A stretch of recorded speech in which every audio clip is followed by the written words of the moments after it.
Assalamualaikum warahmatullahi wabarakatuh.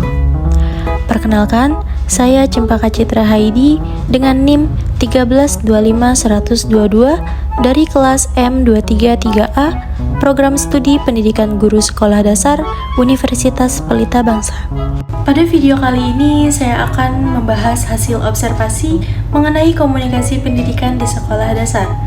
Observasi ini dilakukan di salah satu sekolah dasar dengan tujuan untuk mengetahui bagaimana proses komunikasi yang terjadi antara guru dan siswa, siswa dengan guru, guru dengan orang tua, antar guru, serta kepala sekolah dengan guru.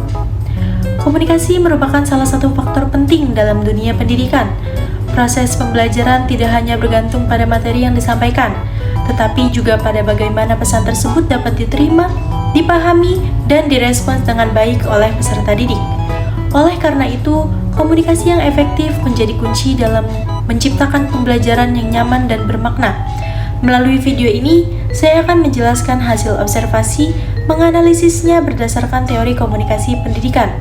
Kemudian memberikan beberapa solusi dan rekomendasi yang dapat diterapkan untuk meningkatkan kualitas komunikasi di sekolah. Deskripsi hasil observasi. Berdasarkan hasil observasi, secara umum komunikasi pendidikan di sekolah yang diamati berjalan dengan baik, bahkan sangat baik.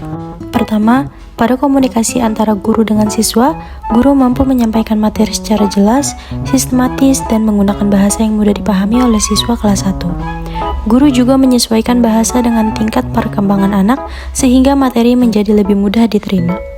Selain itu, guru memberikan instruksi yang jelas, menggunakan contoh-contoh konkret dalam pembelajaran, serta memanfaatkan media pembelajaran untuk membantu siswa memahami materi.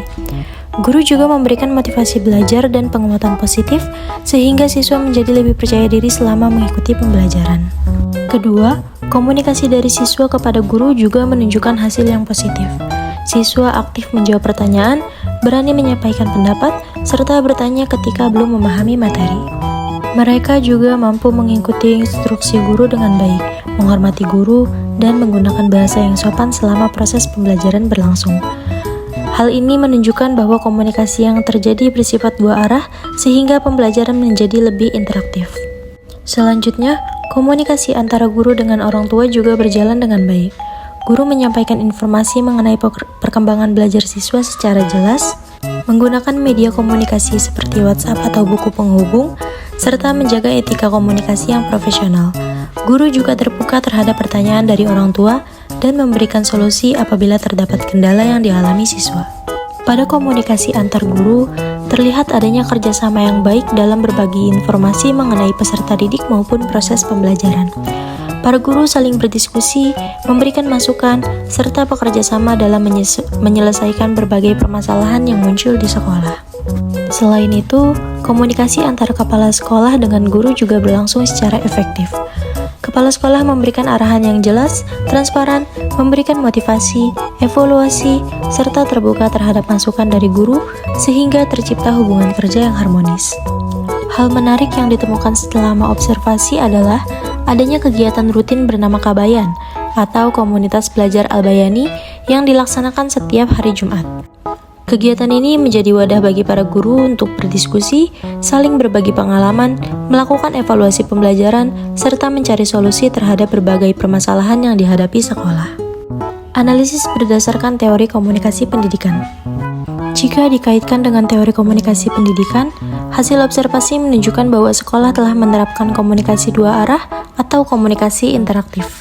Dalam teori komunikasi pendidikan dijelaskan bahwa komunikasi tidak hanya berupa penyampaian informasi dari guru kepada siswa, tetapi juga adanya umpan balik atau feedback dari siswa kepada guru. Selama observasi, terlihat bahwa siswa aktif bertanya, menjawab pertanyaan, dan memberikan respon terhadap instruksi guru. Hal ini menunjukkan bahwa proses komunikasi berlangsung secara efektif. Selain itu, guru juga telah menerapkan prinsip komunikasi yang baik dengan menggunakan bahasa sederhana, intonasi yang sesuai, media pembelajaran, serta contoh konkret sehingga pesan yang disampaikan dapat dipahami oleh siswa. Keberhasilan komunikasi tersebut tentu dipengaruhi oleh beberapa faktor, di antaranya kemampuan guru dalam berkomunikasi, hubungan yang harmonis antara seluruh warga sekolah, lingkungan belajar yang mendukung, serta adanya kerjasama antara sekolah dan orang tua. Meskipun demikian, masih terdapat beberapa hal yang dapat ditingkatkan. Dari hasil observasi, terlihat bahwa keaktifan siswa belum sepenuhnya merata. Masih ada beberapa siswa yang lebih aktif dibandingkan siswa lainnya. Selain itu, penggunaan media pembelajaran berbasis teknologi masih dapat dikembangkan agar pembelajaran menjadi lebih menarik dan sesuai dengan perkembangan zaman. Solusi dan rekomendasi.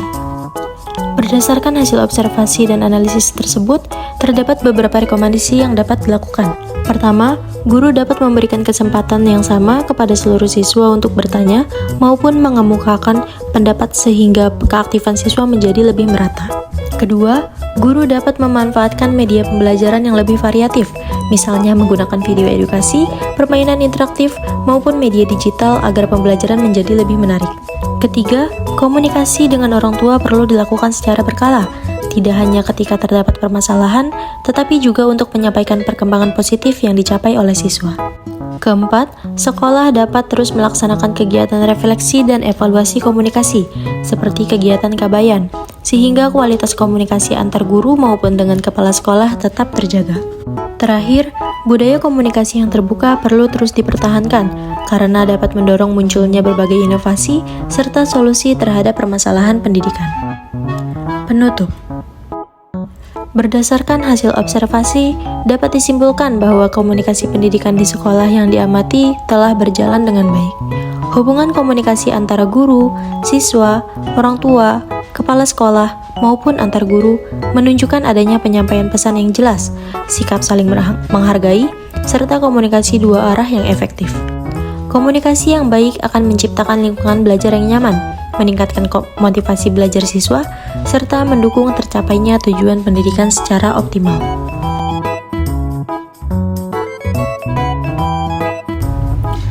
Semoga hasil observasi ini dapat menjadi pembelajaran bagi kita semua, khususnya sebagai calon guru, bahwa keberhasilan pembelajaran tidak hanya ditentukan oleh penguasaan materi, tetapi juga oleh kemampuan membangun komunikasi yang efektif dengan seluruh pihak di sekolah dasar. Terima kasih telah menyimak video ini. Wassalamualaikum warahmatullahi wabarakatuh.